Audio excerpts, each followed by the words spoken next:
background on the Health Injustice Institute webinar series. So today we're focusing on the health impacts of systemic racism with Dr. Sacoby Wison. But to give you a little bit of background on the series, we launched the Health Injustice Institute webinar series to celebrate PSR-LA's 40 years of bold advocacy. But as we were also reflecting on the year that we just had last year during, it was the global pandemic and the racial uprisings, it was full of grief and loss, and it really exposed the deeply rooted systemic issues of our society that negatively impact the health of those that are most vulnerable. So in these series, we'll talk about the specific ways that certain communities are made vulnerable to health issues.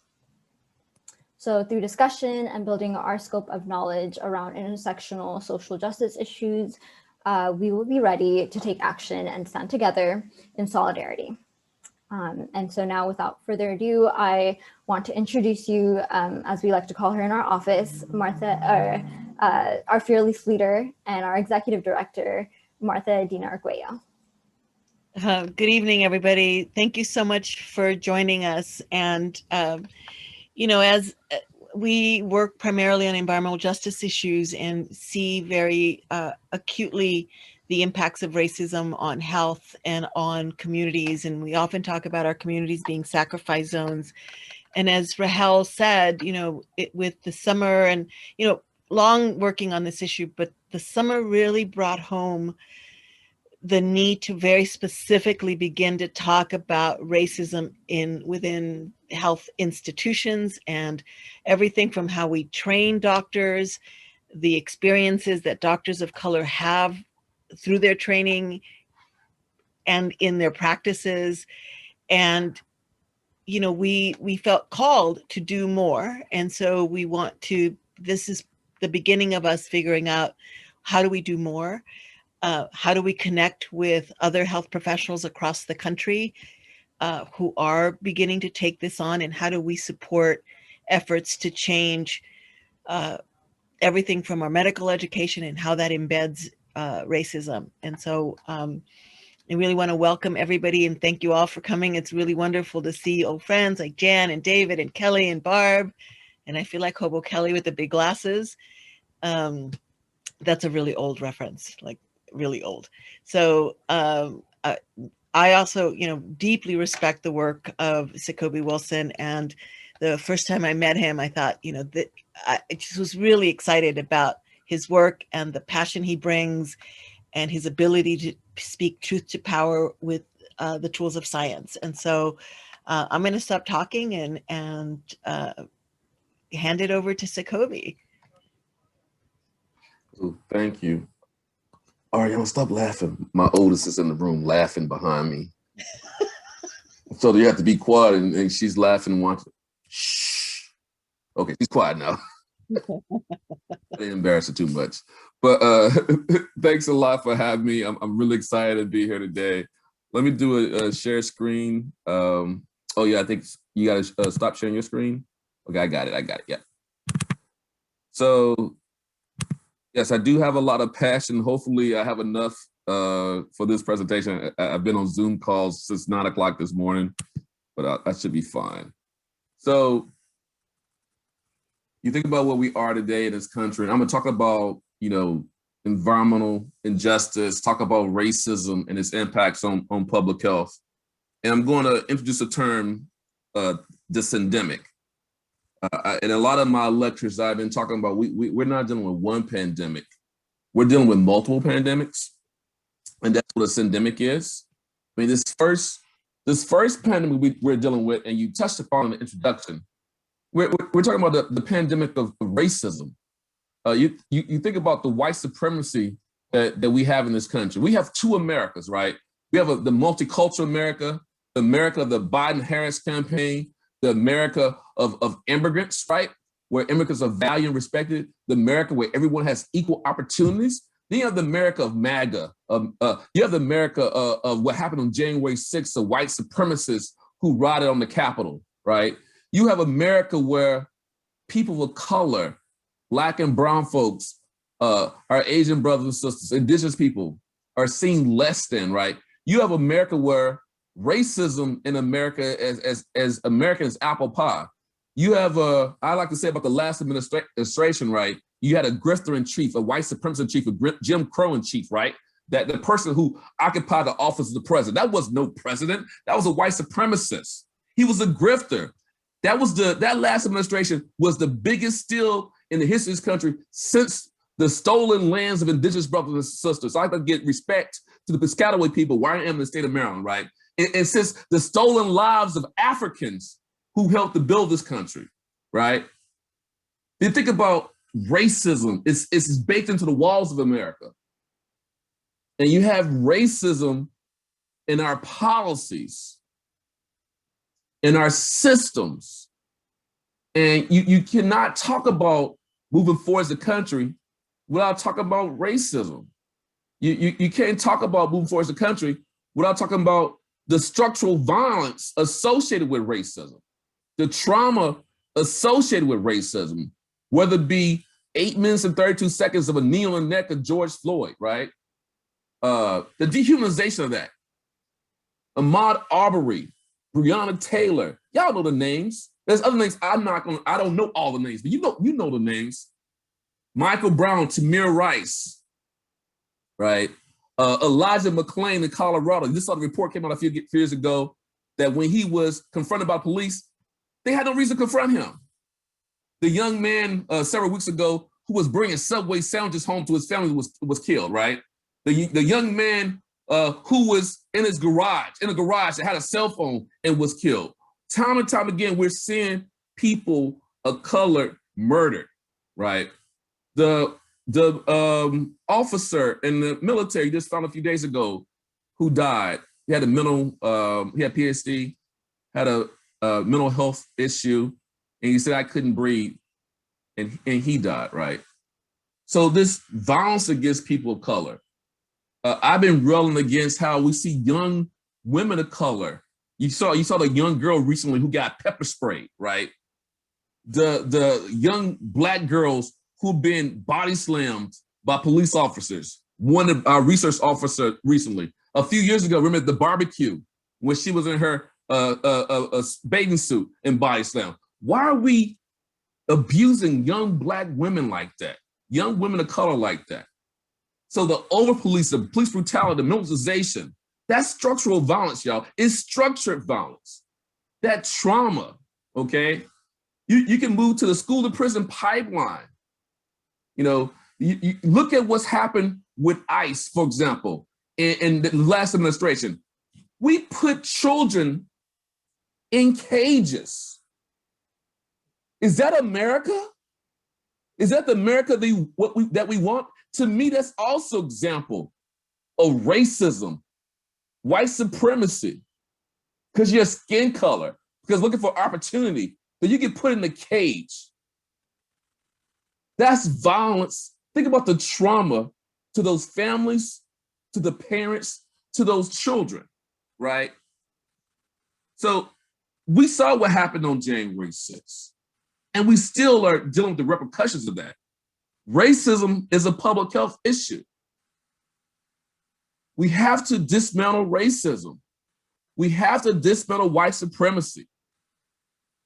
You know, it's interesting, you know, and for many of you, it's probably the same thing. You've been fighting for environmental justice, fighting against racism. Then all of a sudden people got an epiphany. Black lives matter. The global movement for Black lives. Then all of a sudden they come to you now. You know what I'm talking about, Martha? Come to you now. Hey, how can we do these issues? Address this. Tell us how to help.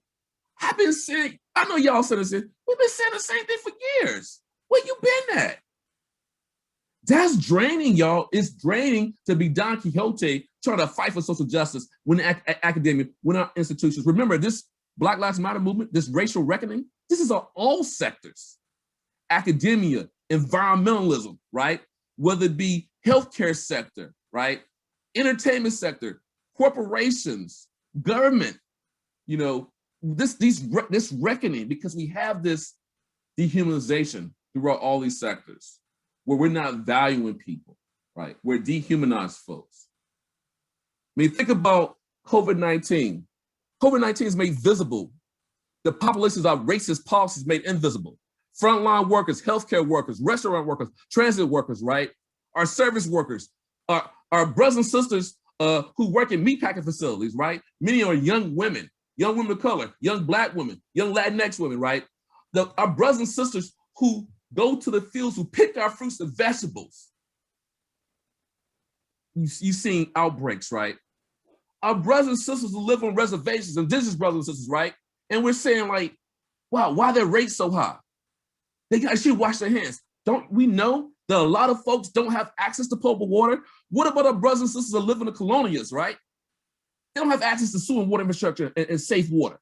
We have people in this country who do not have access to safe water.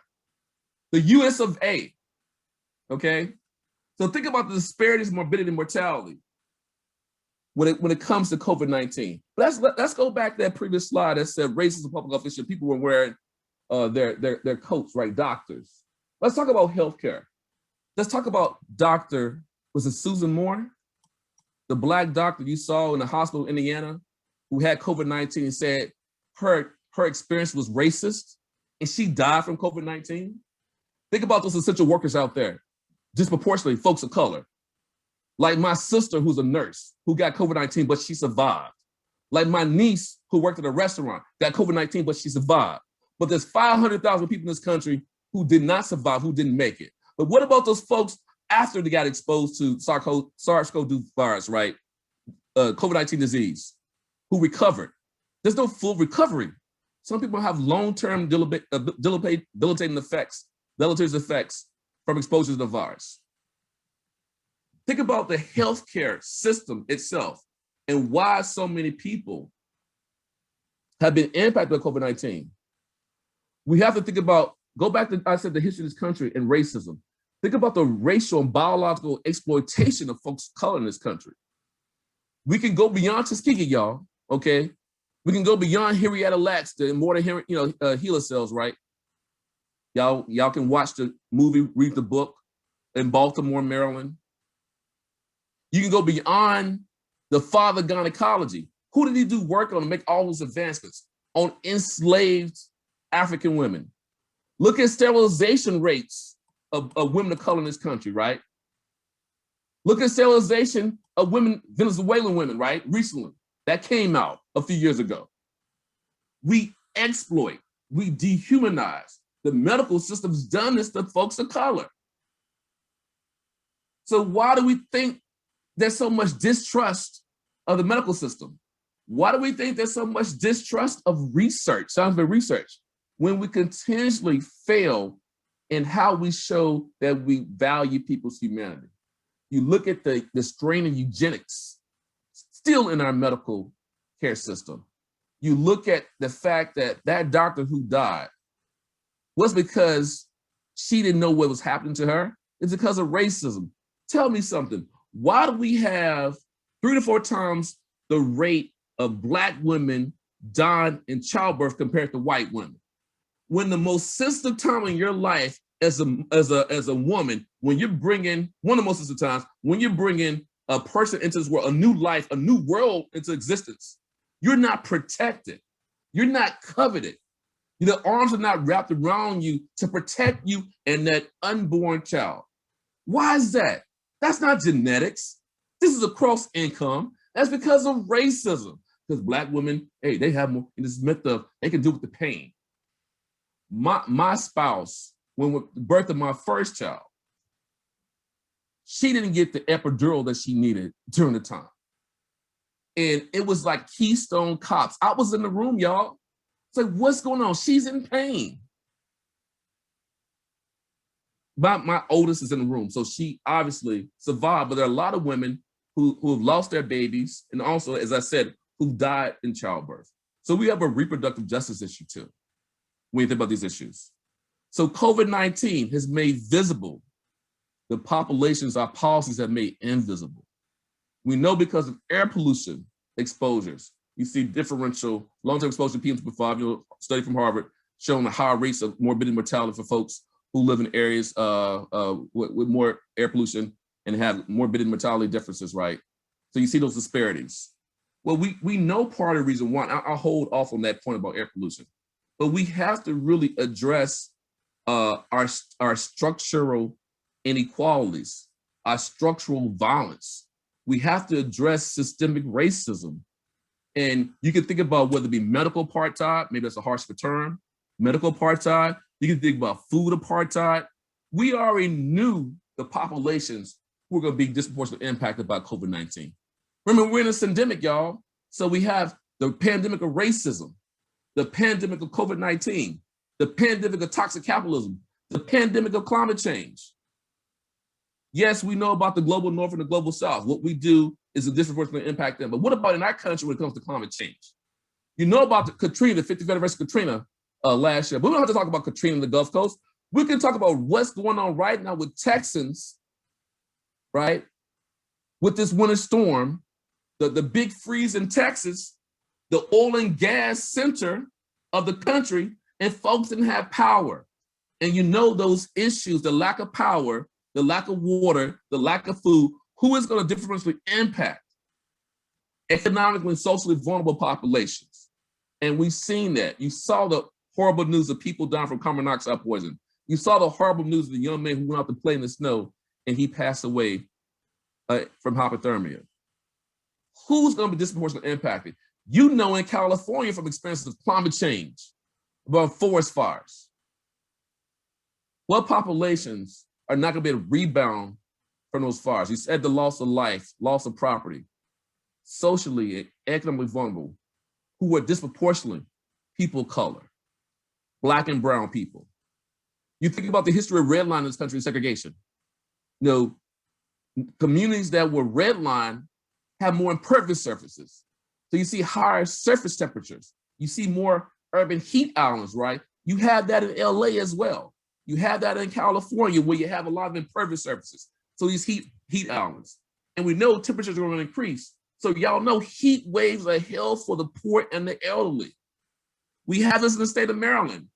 We have an urban heat island effect in Baltimore. Baltimore, just a little bit if you don't know this, Baltimore was the first city in this country that had racism-based zoning. It got thrown on the Supreme Court, right? But y'all know the history of you know, housing, right? Levitt towns, racial covenants. You're a certain complexion, you cannot get this loan. If you're a certain complexion, you can't live in this neighborhood. If you're a certain complexion, you can't get access to this positive, help promoting housing infrastructure. So you look in Baltimore, you see like the impervious surfaces on the left side, and look at the surface temperature. Look at the temperature on the right side. There's this work that's shown in Baltimore, even across blocks, you can see a 16-degree temperature difference, but even on the same block, you can see differences in temperature from house to house. Why is that? Because we have impervious surfaces, right? You're absorbing the heat, you have released the heat, right? You think about not having any tree canopy as well, right? And in these same communities, they don't have air conditioning. So remember last year was the 25th anniversary of the Chicago heat wave, but you don't have to go to 25 years ago. We're having more people dying from heat, more low wealth folks, more folks of color, because they live in communities with impervious surfaces that have been segregated, that have been redlined, that do not have trees, that do not have air conditioning. This is an environmental justice issue, and this is an issue related back to racism, related back to segregation. You also think about when you have all those impervious surfaces, it's just not a heat issue. When it rains, where does the water go? So you also have a stormwater issue. You also have a flooding issue, which leads to, in many cases, with communities that have poor sewer and water infrastructure, sewage backups. So places can be both urban heat islands and also become these stormwater islands too. And where does that water go after a hurricane, after episodic raining, rain event? Where does that water go? Now, we talked about these pandemics, y'all, and racism, pandemic of toxic capitalism, the pandemic of climate change, the pandemic of coronavirus. You can also think about pandemic of environmental pollution. Y'all know the history of the EJ movement. I like to say that the W.B. Du Bois, and some people may disagree with this, was the great-grandfather of the EJ movement. I say Dr. King was the grandfather, but for many, Cesar Chavez, he may be the grandfather, right? We may have multiple grandfathers. We have multiple grandmothers that we don't recognize, right? You think about ecofeminism, right? And how women are actually been the leaders in the EJ movement. frontline, fence line communities. But I just want to call out a little bit Dr. King's work to look at the intersection of what environmental justice is about, Ralph. You think about Dr. King's work when he was assassinated 53 years ago, right? He was talking about issues of labor and men not being treated fairly on the job and the exposures. And you see the sign that says, I am a man recognized by humanity, right? And you remember my points I made about George Floyd earlier. Think about those who've experienced these things. Walking, I like to say, as a Black man, seeing the trauma of seeing other Black men murdered. So I talk about, as a person of color, walking while Black, couponing while Black, Starbucking while Black, right? You see these instances of Black faces, being a person of color in these spaces and white, Black faces, white spaces, and not being treated well, right? Sleeping in your dorm while Black, in your house, eating ice cream while Black. You remember the guy was murdered by the police officer, or the young lady playing video games with her nephew and was murdered. You remember the instance of the young lady at the park who had a Puerto Rican flag go, and the guy told him, go back to your country. Puerto Rico, America. I'm not understanding what that means, but this xenophobia, this hate, and not being valued. You see the sign that the man is carrying, saying, I'm a man. He's saying, recognize my humanity. Y'all seen the same signs people carried this past summer with the Black Lives Matter movement, right? So you think about the environmental justice movement, yes, it's a movement fighting against the disproportionate burden of these environmental hazards and looking at one of the languages. I talked about structured violence in communities of color. I'm gonna tell y'all this, and I've been really trying to be more transparent and clear and more real talk about these issues. When you permit facilities to poison communities, that's also a form of structured violence. Why are we permitting power plants, coal-fired power plants, natural gas power plants? Why are we putting pipelines? And y'all know about the oil and gas wells in LA. Whose neighborhoods are those oil and gas wells in, right? You know about the refineries in Richmond. Whose neighborhoods are those refineries disproportionately in? You can go throughout Central Valley in California. Who's been impacted by those polluters? Think about the agricultural workers and the impacts on them in California. What have been exposed to disproportionately, right? We know what's happening. And when we're poisoning people, right, when the law is not protecting them, that is state-sanctioned violence. It's not by accident, it's intentional in my opinion. We need to do better. The time is now. We have to do better. Think about the trauma. Again, I'm a Black man, right?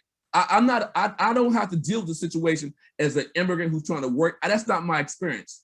But I can understand what people are going through when that stress, for example, if you think about the issues around, I mentioned ICE and the caging of folks who are looking for an opportunity in this country. People who, because they may be of a certain ethnic group, right? Racial ethnic group, being targeted. And the psychosocial stress that comes along with that. That's a form of violence too. That trauma that people deal with. Think about the overlay of different types of trauma that we deal with, we carry forward with us. That's part of also the reason why people are dying prematurely. The stress of racism, the stress of hate, the stress of white supremacy, the stress of environmental racism, the stress of environmental oppression. Let me slow down a little bit. Get a little heated here, Mark. I'm gonna slow down some. Could be calmed down a little bit. But it's a reason why I'm passionate about this. It's too much, y'all. We gotta do more. Y'all know the history. I'm gonna skip this slide about the EJ movement in Warren County. We have these definitions of environmental justice, and I think these definitions are fine and well, but I don't think they really. Like the first definition is a bad definition. That's the EPA's definition. I call it the kumbaya definition. I'm gonna use something that's even better for y'all. It's the all lives matter definition. Of course, everybody, regardless of race, background, ethnicity, religion, etc., should be protected. But we know we're not. We know we're not. Think about Flint. All they had to do was do what? Comply with the lead and copper rule. That wouldn't happen in Ann Arbor, Michigan. But you saw recently that people got indicted. It's about time that governor got indicted, because Governor Snyder was part of the reason with the emergency management law that took the power of the vote, took the power of representation from the people. They elected people, and all of a sudden, hey, emergency management law, we're gonna put an emergency manager, and we took your power away, your democratic person you voted in, they no longer represent you. Someone else I appointed is going to lead the way. That in itself is a problematic law. He should have been indicted. Those deaths from the water crisis, from Legionella, are on his hand. And think about this, man. Think about Flint again. The intersection of race, class, place, hazards, vulnerability, invisibility, right? Children tend to be invisible. And I'm gonna use a riff off of a person who occupied the White House, right? How you gonna put America first, y'all? You gonna put your kids first. How can we have kids been exposed to lead still in America today? There's no safe level of lead. So all those kids were exposed to lead in Flint, right? In other parts of the country, it's not only Flint where we step up. We have a lead crisis in this country. Lead in drinking water, leaded paint. People may live near smelters. Think about legacy pollution sites, right? Kids have been exposed to lead. Lead is a neurocognitive intoxicant. Lead puts a cap on your potential. So you got kids being exposed to lead, and this disproportionately kids of color. You got kids being exposed to particulate matter, right? There's no safe level of lead, as there's no safe level of particulate matter. Those are two things that we can do more on, okay? Second definition is Bunyan-Brown's definition of environmental justice. And I like it better because it speaks more to the social determinants of health. Those of you in public health, you're gonna recognize the social determinants of health. Realize your fullest potential while experiencing the isms. Y'all can read the slides. Decent pay and safe jobs.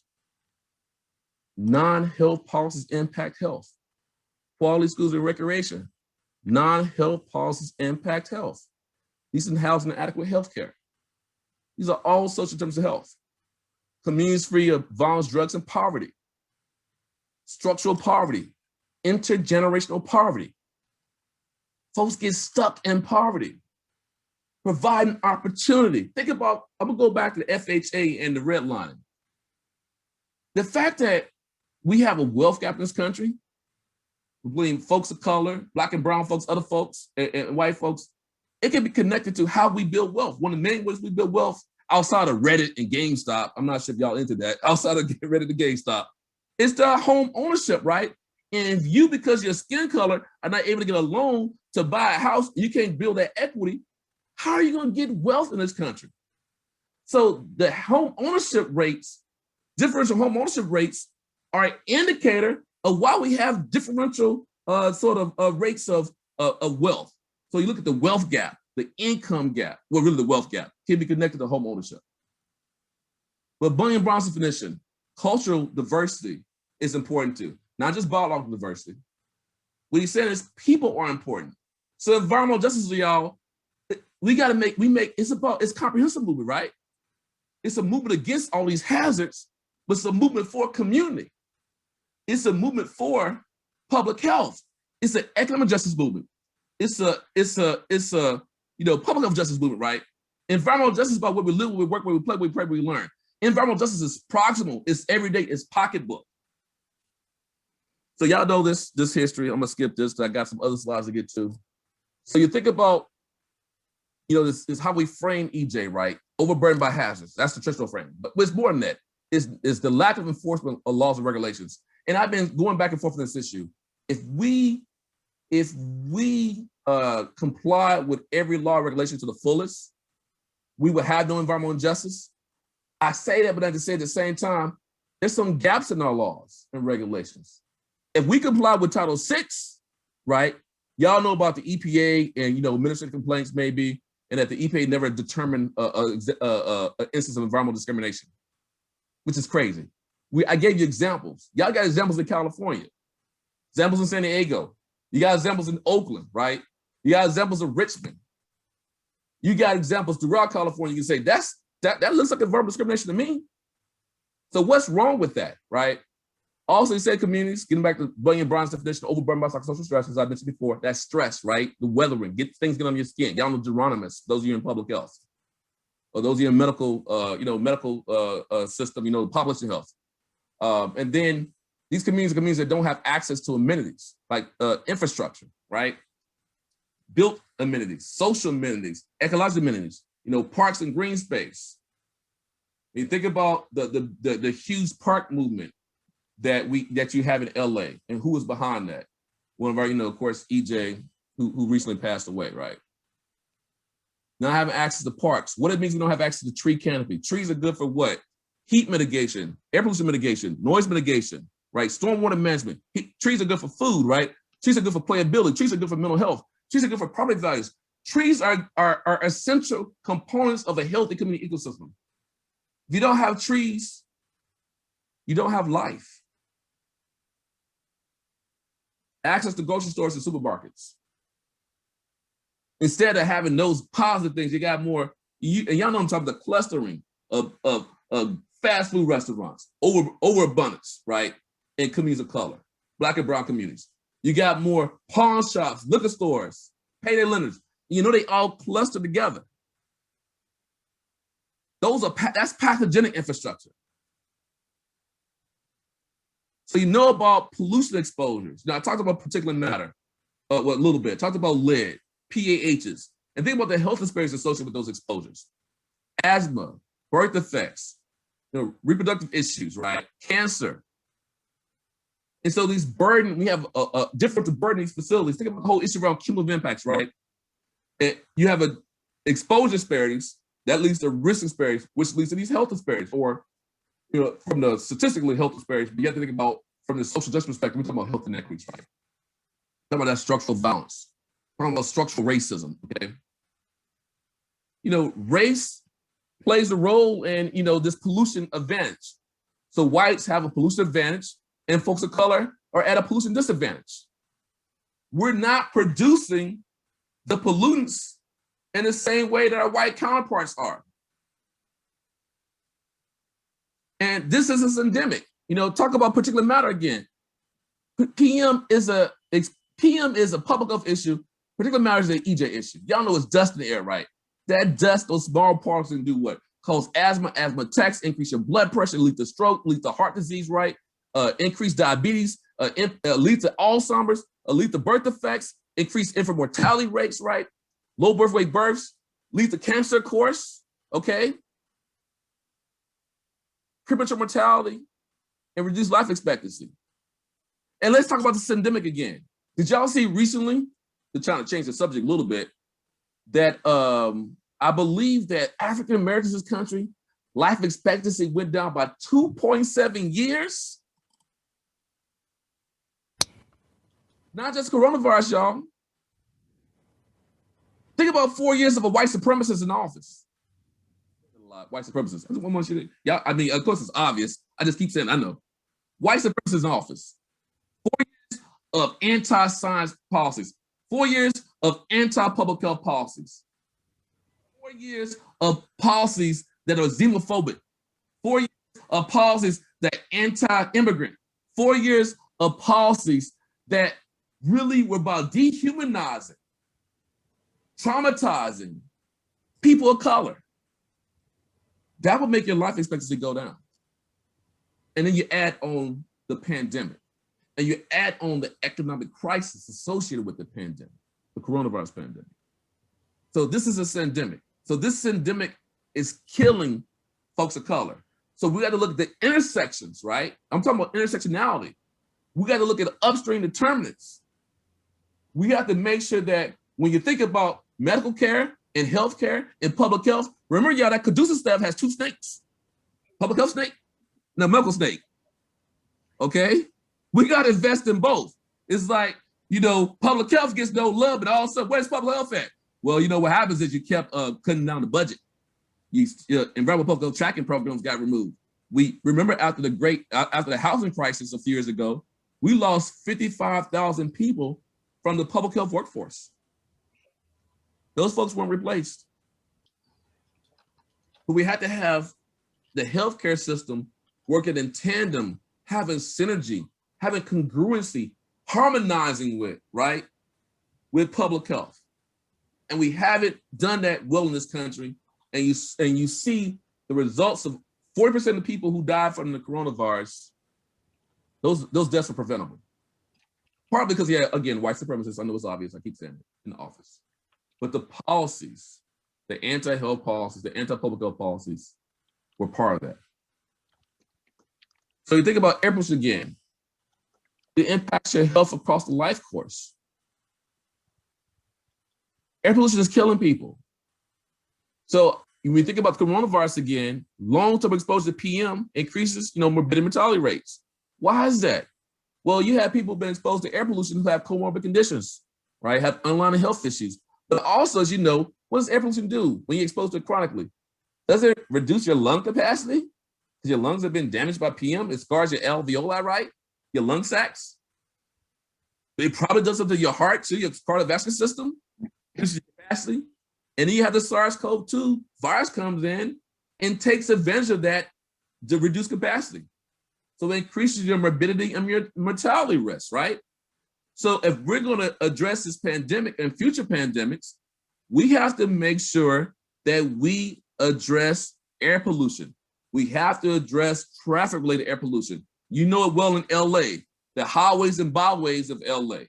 We have to, and we know whose communities are disproportionately hosting those highways and byways, right? We have to do something about mass transit.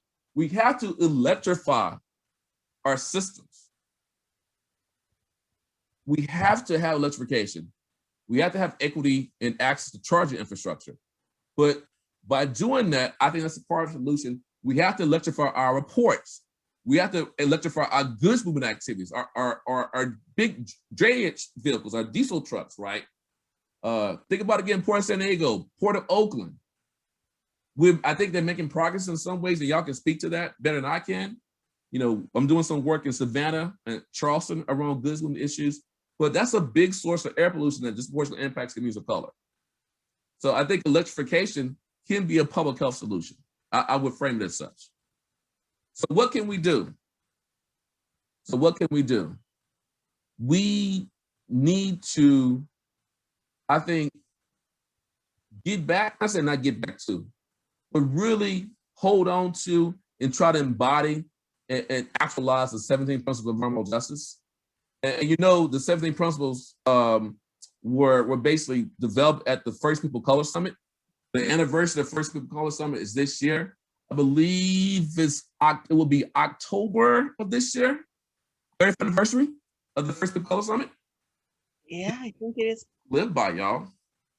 When I think about these principles, we're talking about Mother Earth. We're talking about conservation. We're talking about sustainability. But what else? We're talking about human rights. We're talking about indigenous rights, right? We're talking about civil rights. We're talking about being against nuclear war. We're talking about being against nuclear power. We're talking about occupational justice, right? We're talking about self-determination of people. So it's very holistic. These principles are very holistic. And I think these are things to hold on to and to live by as individuals, and also with our organizations and our partnerships, right? I mean, look at the principle of talking about rebuilding our cities, principle 12, and protect the mother. We have to prioritize how we live. We have to change our lifestyles, y'all. We have to move away from the consumerism. Consumerism and capitalism. Remember I said toxic capitalism is part of the problem? Our consumerism plus toxic capitalism is part of the problem. We have to change our behaviors and lifestyles in addition to changing the system of capitalism, okay?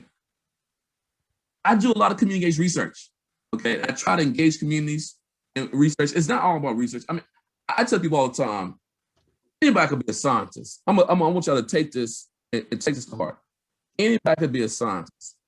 You don't have to have a PhD to be a scientist. And that's a big lie. I'm sorry, that's a big lie.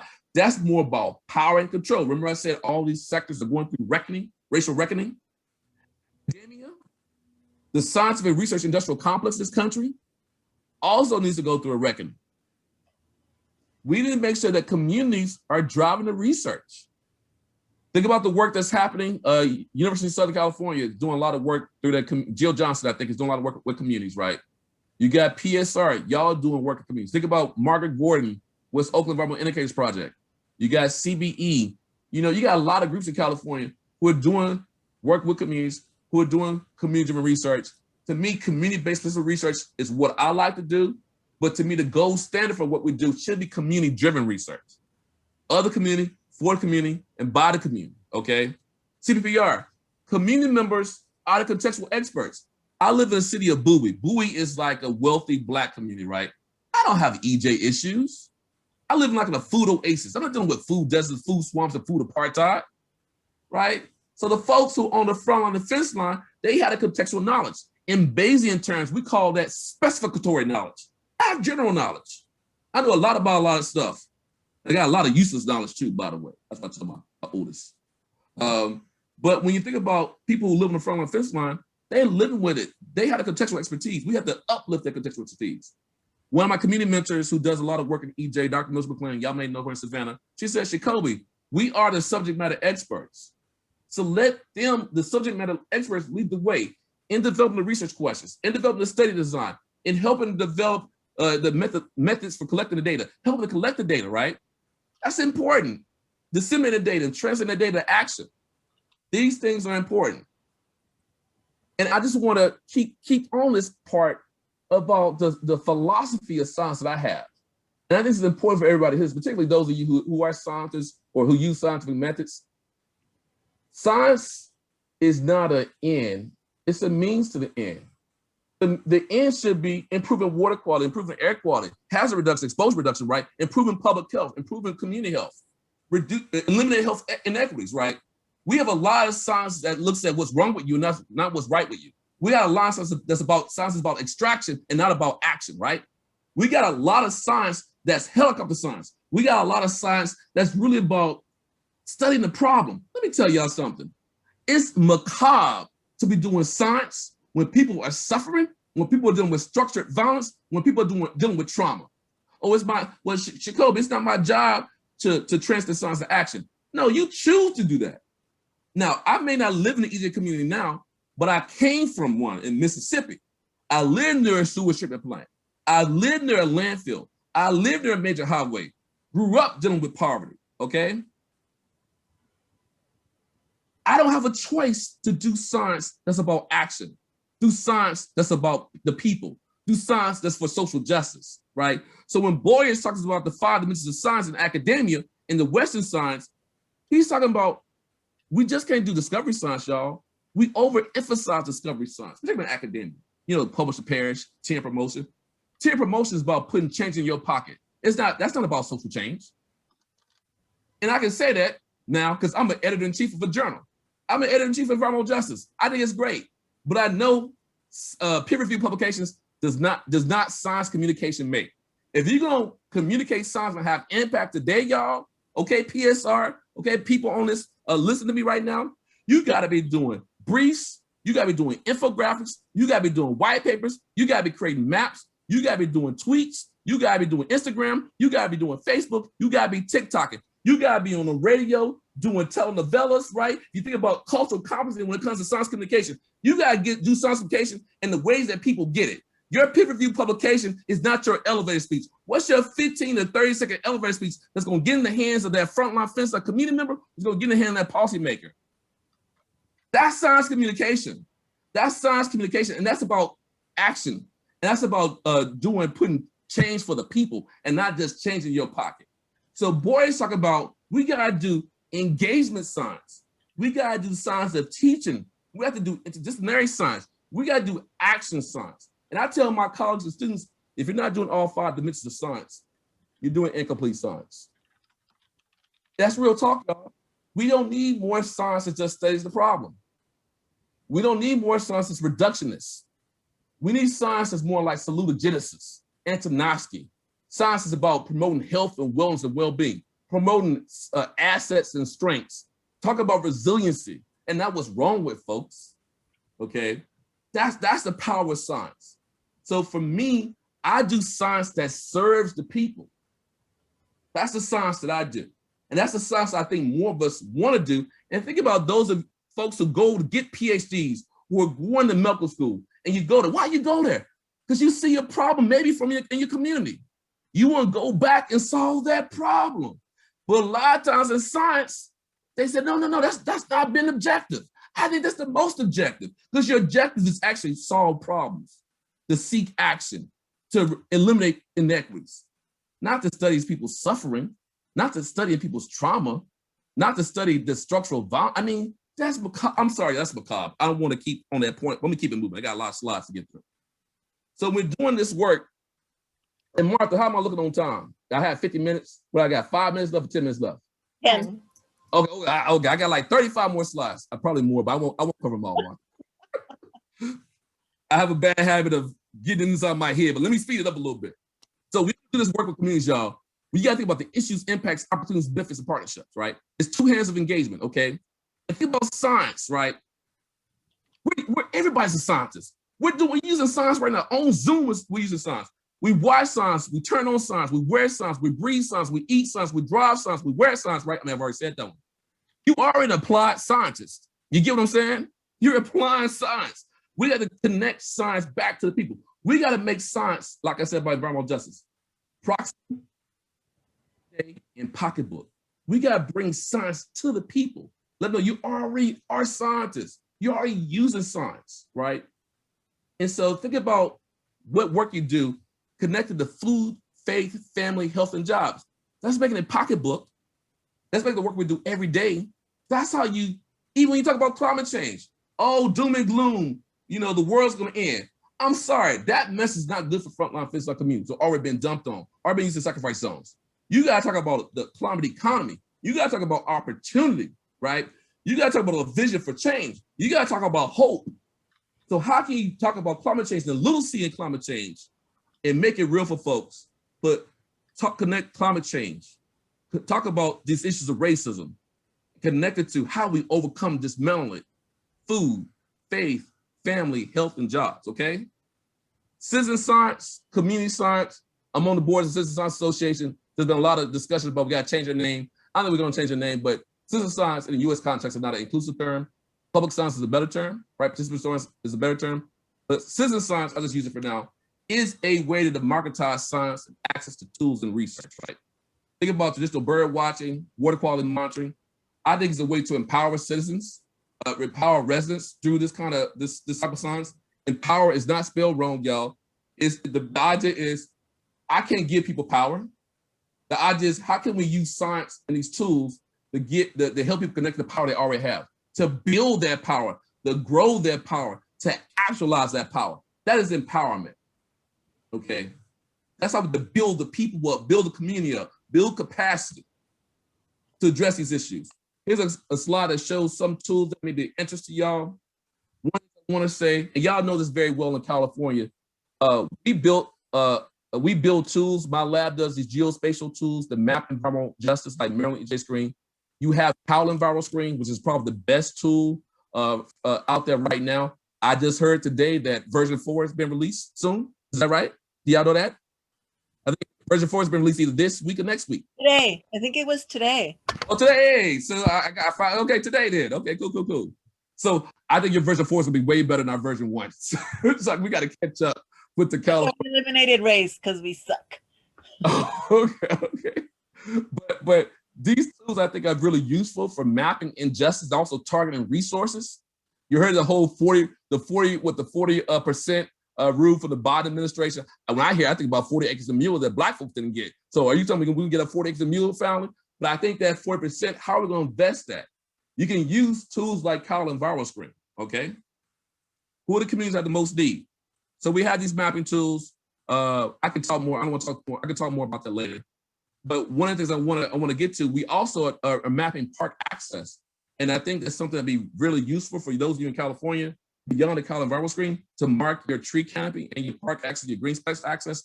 I'm not sure you have a mapping tool like that, but I think that's a really important resource when it comes to climate change, right? So just more slides on that. When you think about these issues of justice and sustainability, we got to move away from unjust housing to just housing, unjust transit to just transit, right? Unjust food infrastructure. We saw what's happened with COVID-19, right? To just food infrastructure. Unjust healthcare, y'all, to just healthcare, okay? Unjust schools to just schools. We saw that with COVID-19, not just the school divide, but the Wi-Fi divide, y'all. We have children who may be a couple years behind, almost like hopefully not a lost generation when it comes to, because of COVID-19, right? So justice equity has to be baked into how we do sustainability. Sustainability doesn't have equity and justice, to me, is superficial. You got to talk about equitable development and the equitable development framework when you're doing redevelopment, when you're trying to revitalize neighborhoods, which is a weird term, revitalize them, and then you revitalize them so much that the people of color disappear. Wow, right? The people of color get so revitalized that they have to move, because that's really gentrification. Whether it be environmental gentrification, green gentrification, or climate gentrification, y'all know what I'm talking about. After these disasters, the people who were living there were already socially, economically vulnerable, who tend to look like people of color, you know, like Dr. Bullitt says, they didn't have a complexion for protection. For some reason, they're not able to return home after these disasters. So I talk about how can we build environmental benefits districts. So we map these communities and we say, okay, we want to put in these districts and make sure we have equitable development principles on the front end so we don't gentrify on the back end. You have to have intentionality when it comes to making sure everyone benefits from redevelopment and revitalization.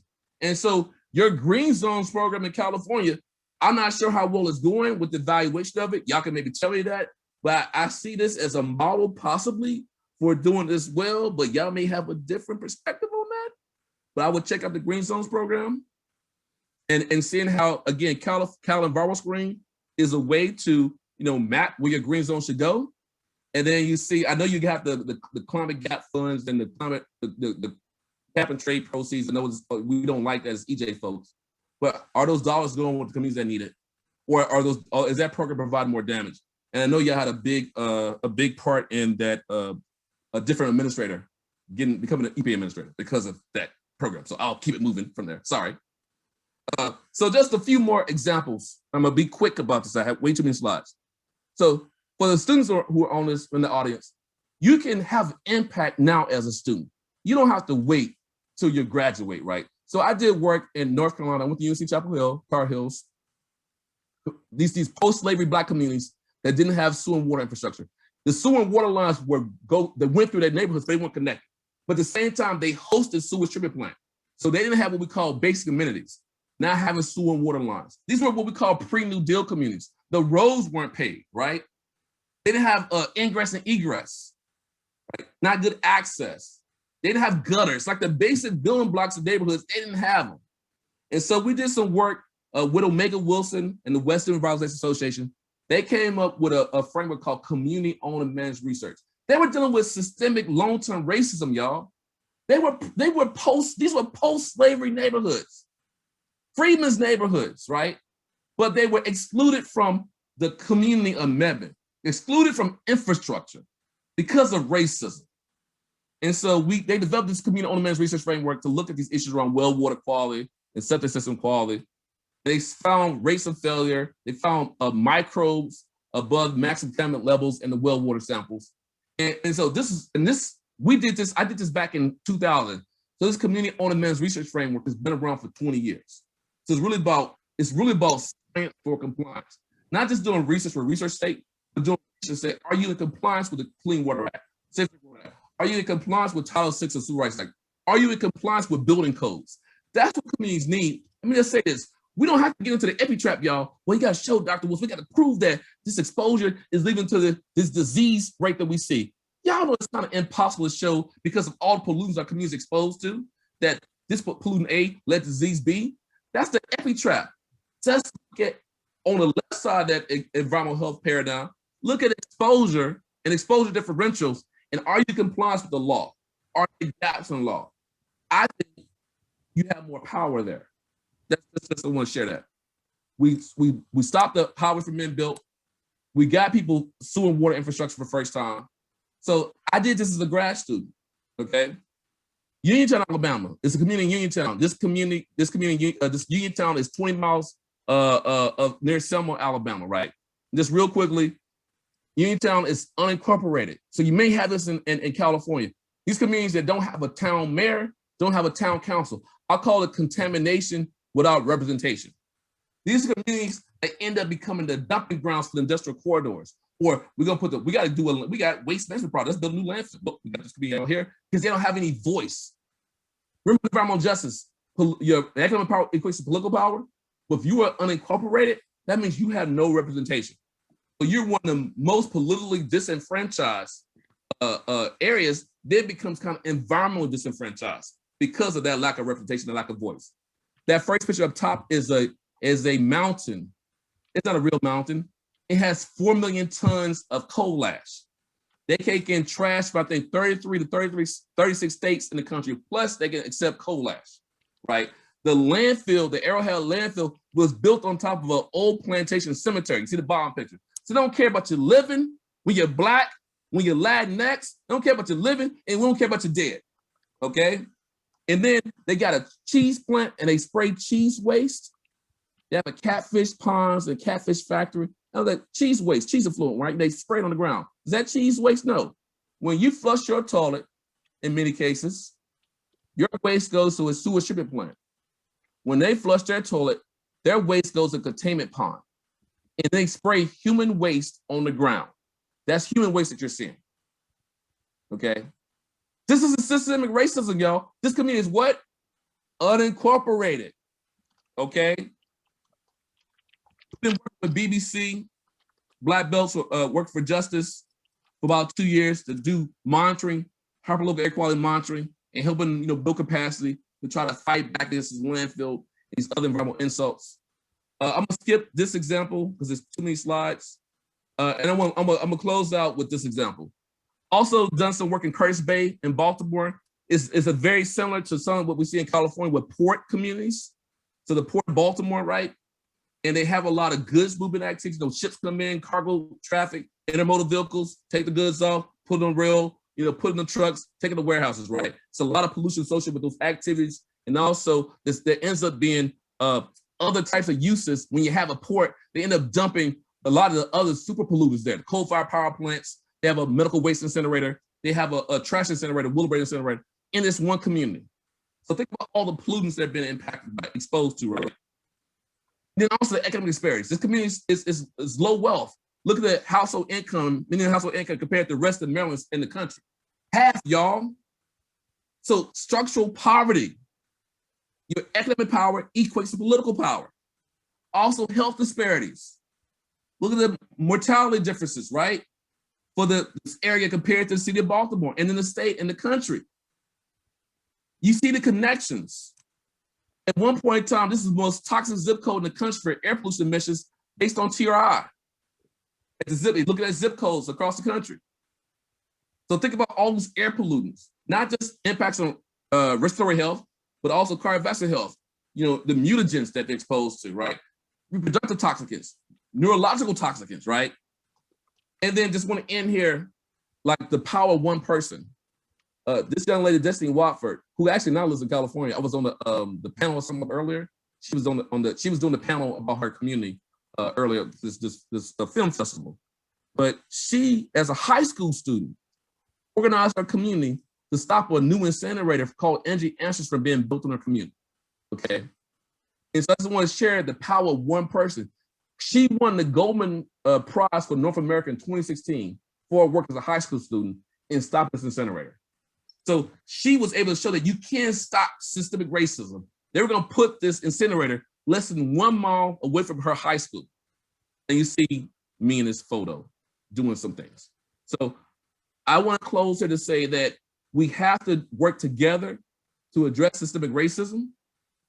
Sorry, all these slides. Get to my last slide. Sorry, too many slides. We have to work together to stop systemic racism.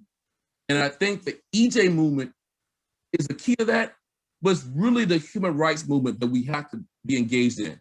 So we have to have more people in the tent working together to address these health issues and to really address the syndemic. They're impacting a lot of Black, Indigenous people of color across this country. So thank you. Thank you, Dr. Wilson. That was an amazing presentation. Thank you for keeping it 100% real with us.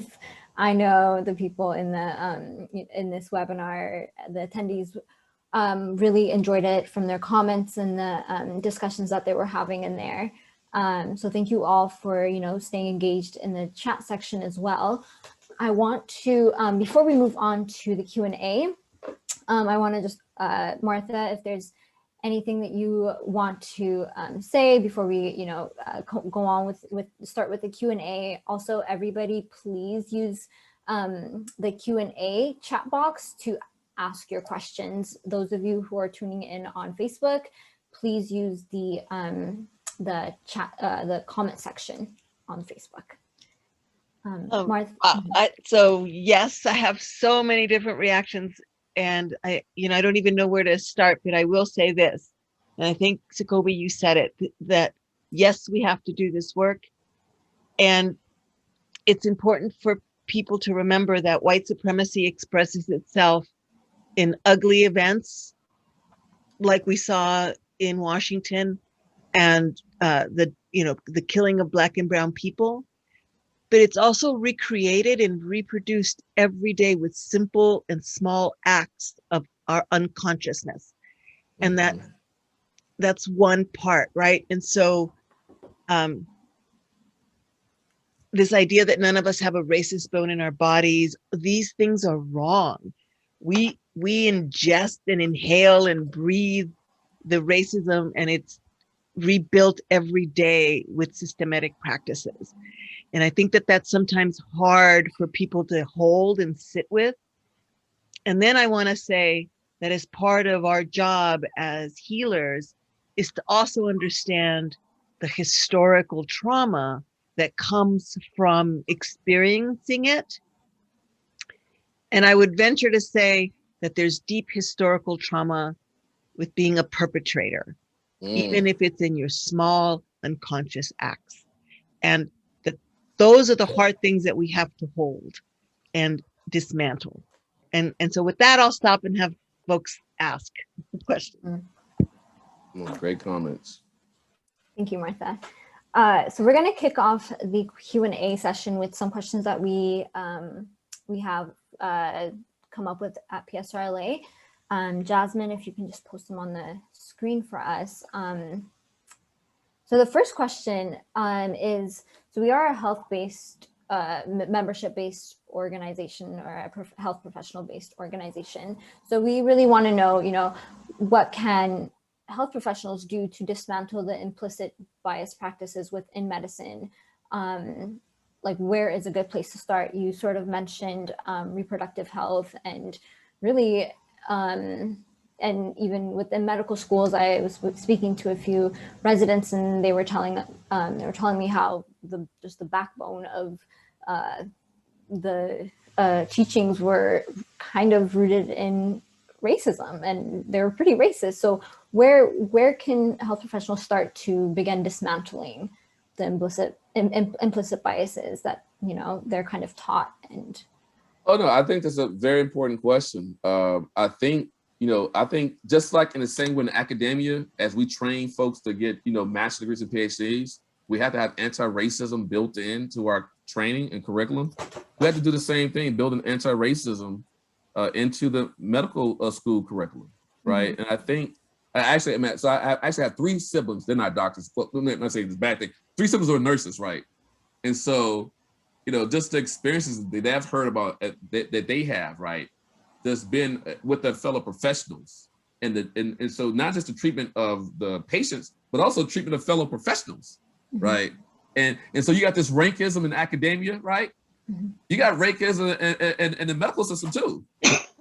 And so that rankism and that privilege and elitism is polluting it too. So there's a whole power control issue that we have to address across multiple sectors. But I think we have to have implicit bias training, anti-racism training that's baked into the curriculum. But this is the thing, y'all. I will say this. I just had a conversation with my director of my unit the other day as part of our faculty meetings. And we're talking about changing team promotion guidelines and bringing more anti-racism in, and how some faculty were a little slow on the get-go. I said already. So we had this uprising against Black Lives, this killing of Black folks and brown folks this summer, Black Lives Matter movement. Is the window closing already? Are people tired and done already? No, y'all. We have to be aware and wary of that. We have to make sure that we're holding folks accountable now.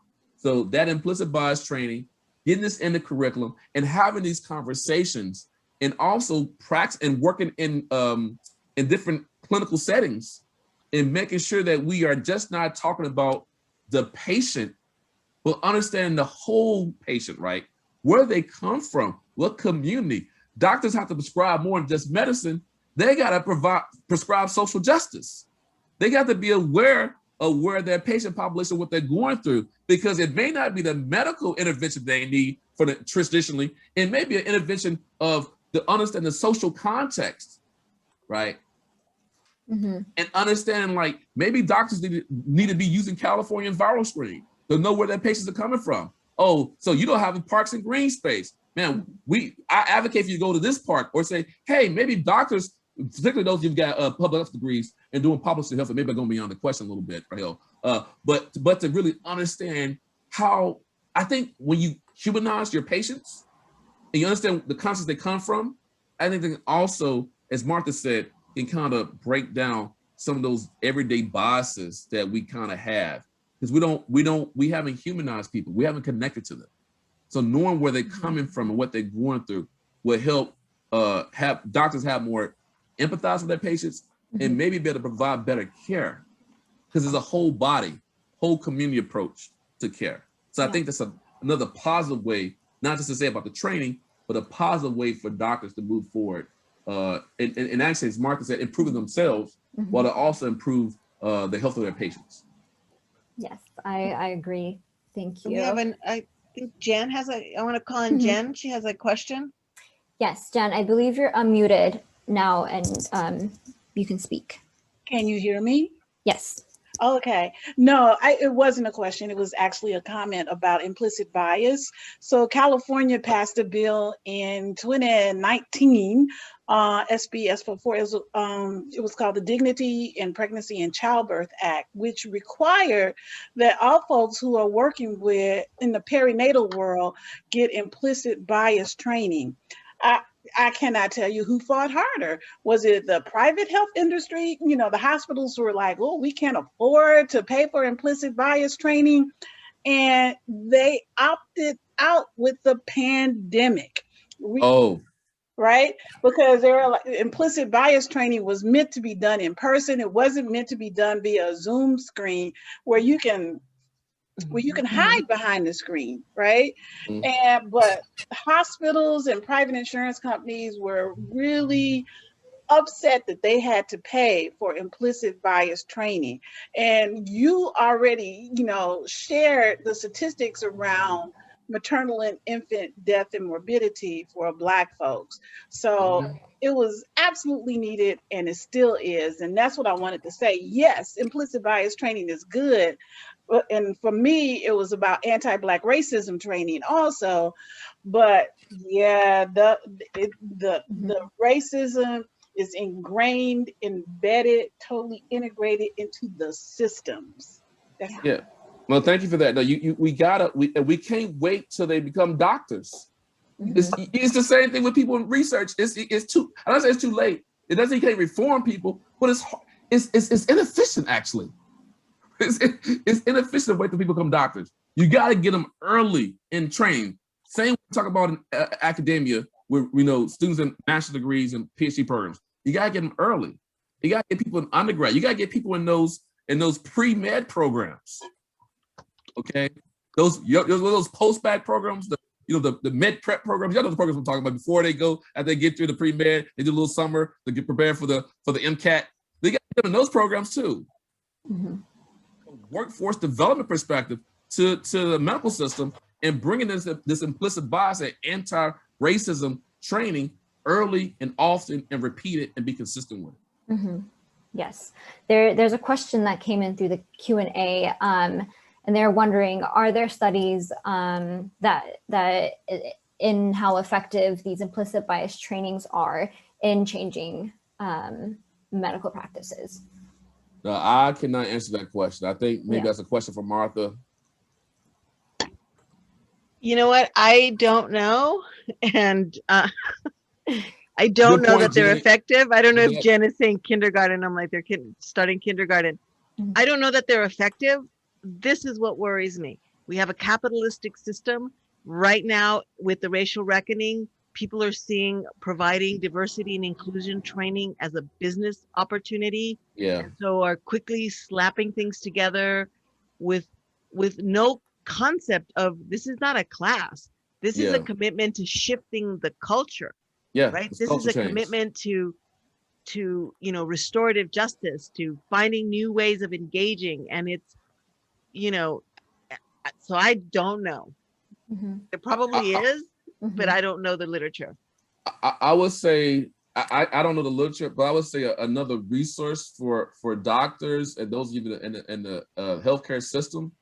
What about AMA? Aren't they doing a lot of work in this area? And they aren't there a leader that you can look to as relates to these issues of anti-racism training and anti-racism efforts in dealing with health inequities? Look, you know, we just had the most bizarre conversation with the head of the LA County Medical Association, who did not know that the statue that's in their office as you come in of their founder was actually a white supremacist and a founder of a medical school, and he didn't know this history, right? And he's Latino, and he's like, what? And then and I just felt like, how would you work with him, who's has some light skin privilege, even as a Latino? And so he, you know, there's lots of stuff to unpack in that, you know. Yeah, I mean, I think with that, and that speaks to, I'll do a corollary or looking at it in academia. We do have to work to educate the deans and chairs. So I would say that in head leadership position, he's kind of like a dean and chair, right, of a school of public health or a chair of a department. If you get the right person and get them to understand these issues, then they can provide the leadership that can also lead to the trickle down and impacting the culture within that organization. So, I mean, I don't have the answers to this, but I think there's a lot of work that we need to do. But Martha, you are right. If you don't have the right kind of evaluation and quality program, it could be a money grab, and then we can leave an entity that got the training where it creates more confusion and more stress, and not lead to really the progress that we want to get. Yeah, thank you.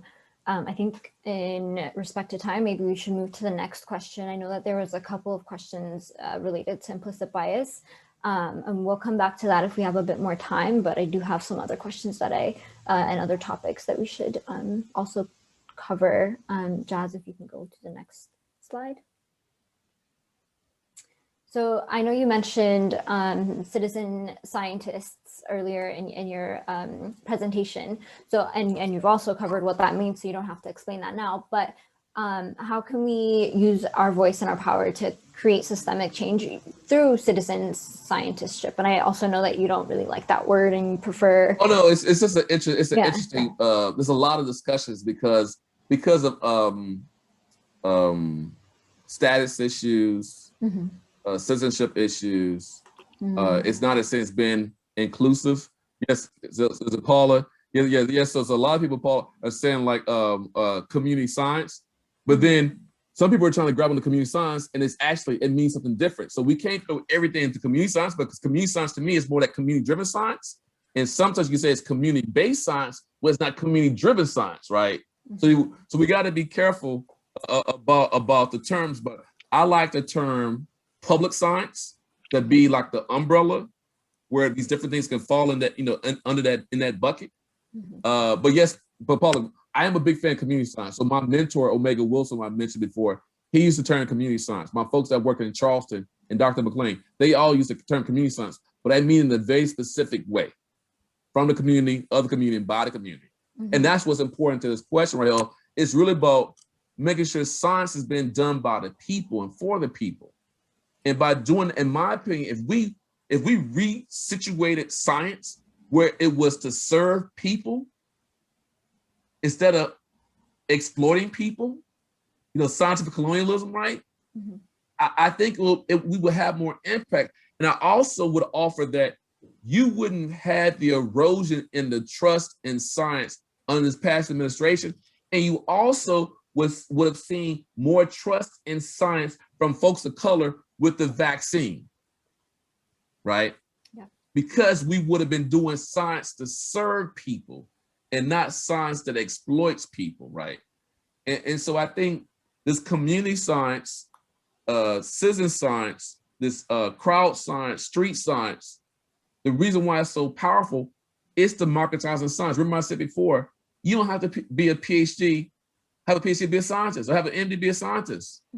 Because it gets back to that point I made earlier, to question, response to a question about elitism and rankism.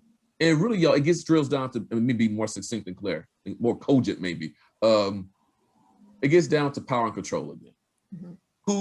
Whose questions counts? Whose knowledge counts? Who says that this data is valid or rigorous or objective? It's all about power and control. So I think community science is putting power and control in the hands of those who are most impacted and most affected. And just to, let me just speed up my response. One quick example is, think about our EPA monitor network for air pollution, right? Y'all know this, I think, pretty well, that we don't have enough monitors in areas that are hotspots for pollution. And so from a scientific perspective, when you have a monitor that's 20 miles down the road and said it's 5 micrograms per meter cubed is the daily measurement, that's not necessarily what's happening in my house. In environmental health science, we call the exposure misclassification. To say it more succinctly, that's bad science, which leads to bad policy. So as community scientists, you have to be doing your own air quality monitoring, which is really problematic for everyone. I'm gonna say this, we're being dumped on, right? And you got to do your own science too. It's very draining, right? It's very stressful. But to make a democracy work, it takes work.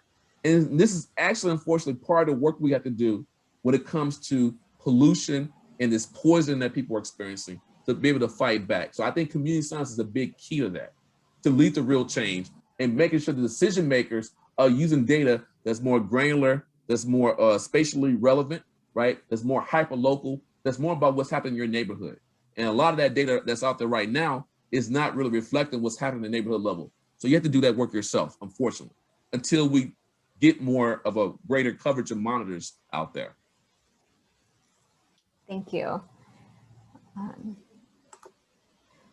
I don't see any questions related to this topic, so we can move on to the next one. Thank you for your comments in the chat. So I guess the last part of this question, I believe you addressed the biggest challenges in creating healthy communities throughout your presentation. It's the syndemic. Yeah, exactly. Yeah. And then towards the end, you talked about how we need to work together to overcome them. So how do we do that? What does that look like? Yeah, I think what's really important, I think community organizing is a key, and being able to understand our shared experiences. I mean, one of the things I say about the environmental justice movement, it's a movement that's about hope, love, family, and our shared humanity. We have to see someone else, see ourselves and other people. So that's why I talked about before the 2 hands of engagement. How do we connect to other communities, other people? People may not look like us, may not have the same religion that we do, may not have the same language, may not have the same country of origin that we do. There's some things that connect us, right? There's the need for clean air and clean water, the need for basic amenities, the need for food. Our faiths connect us. I mean, even we may have different faith traditions, but that connects us. You know, the one to have healthy communities, want to have a healthy family, good economic opportunities, right? And equal opportunity for everyone, right? I think those things connect us. Our belief in fairness, fair play, hopefully that connects us, right? So being able to bridge across difference. And that's why I think the EJ movement is a really powerful frame, because we can bridge across difference. You look at the Sunrise movement, all these young folks. I was so proud this past summer with all the young people who came out from different backgrounds for, fight for Black lives in this country. We have to bridge the educational divide, bridge this the racial divide, bridge the age divide. And I think we do that by understanding, like, we are basically the same, and we want the same things. And I think that folks having love at the, I know it sounds corny maybe, but having love at the center of what we do, I think this is a way to bring us together better, to overcome these challenges. Because the environmental justice movement is a movement about love. I mean, think about Martha and all y'all who fight for social justice, environmental justice. This is gonna be a lifelong pursuit for all of us, right? It's about loving your community, loving your family that you're here, right? That you're doing all this work.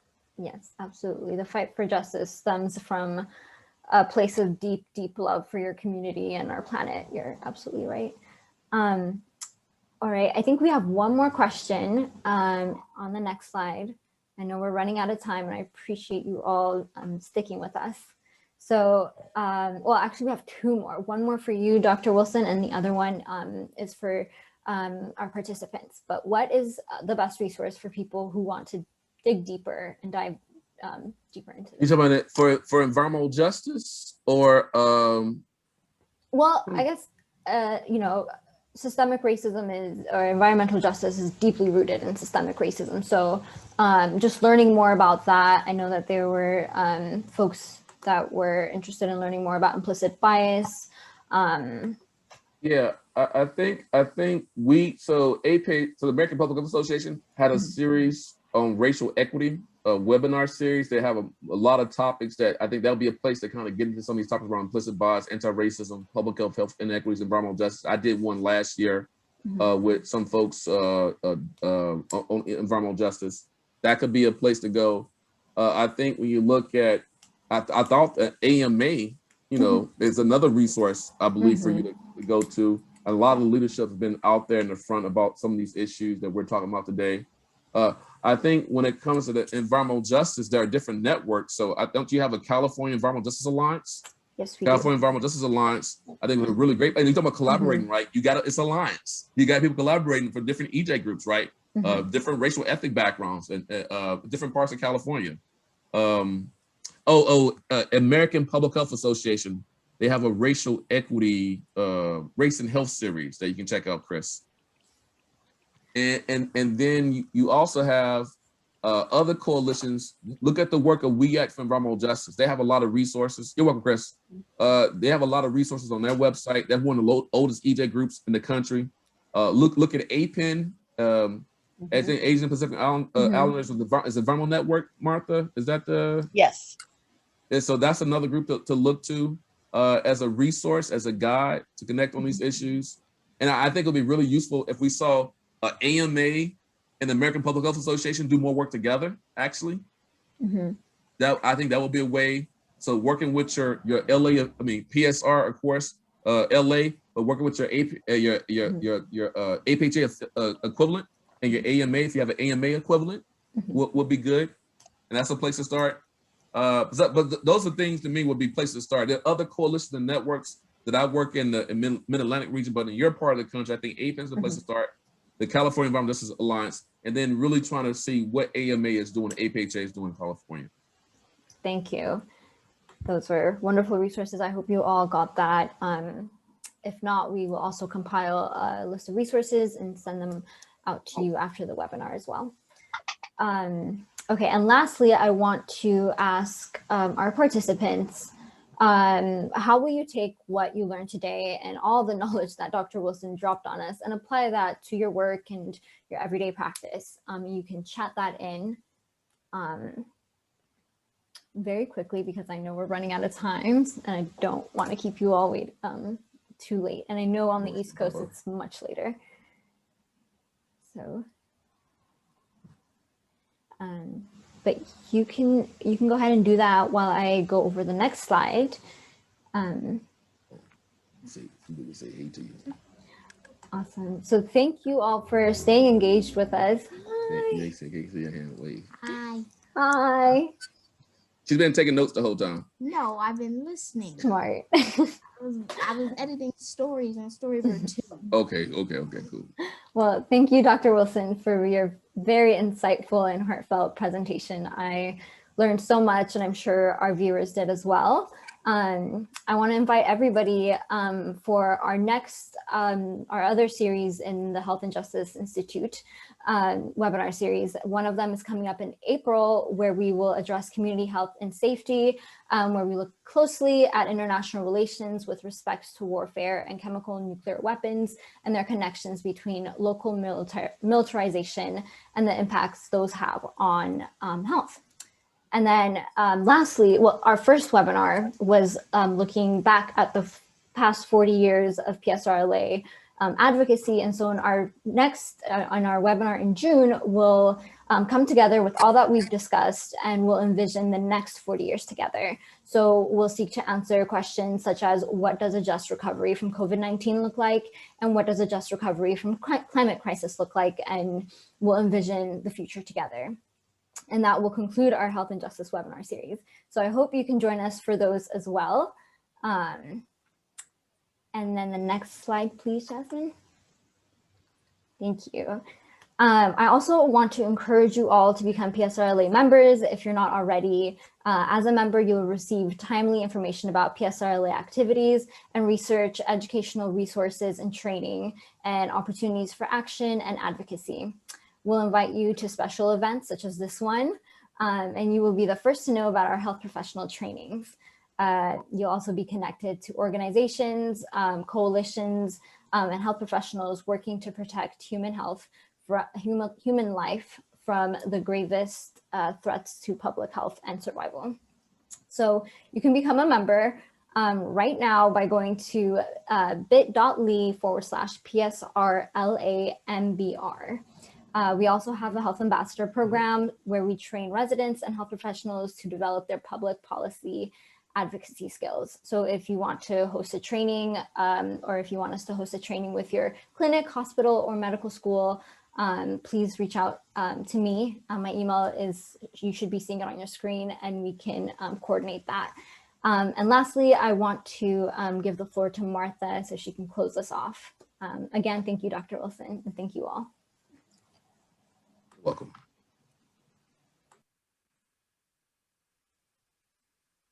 Martha? Sorry, I was muted. I thought I would get away without having that mistake. We're going to continue to work on these issues. We are actually members of the California Environmental Justice Alliance. We're part of Californians for a Healthy and Green Economy, along with Black Women for Wellness, where we're bringing together, issues around chemicals, but also a broad coalition of groups, from day laborers, domestic workers, organizations that are dealing with wellness. And so we've got a lot of those alliances and coalitions. And we really want to continue to work on this. And we're going to work with the LA County Medical Association, who's having their own epiphany about this, because they did a statement and they got pushback from their members. So there's so much work to do.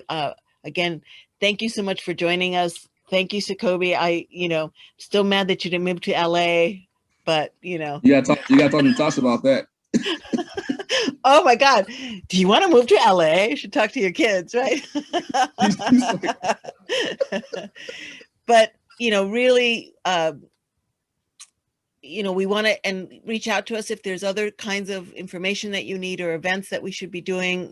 We want to do this. I was really happy to see so many members of our national PSR family here on the call today, because I think it's an important conversation for us to have, not just in LA, where we've really made a transformation, but really how to make your organization anti-racist. And, and we're not perfect beings, right? We breathe it in deep, and it's deep in us, right?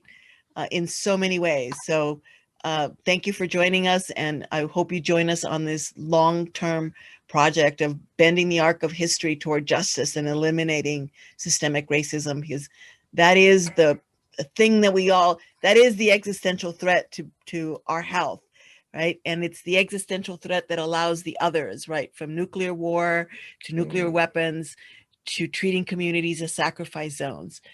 We have to understand that element of it. And it's 7:33, 3 minutes late, past our time.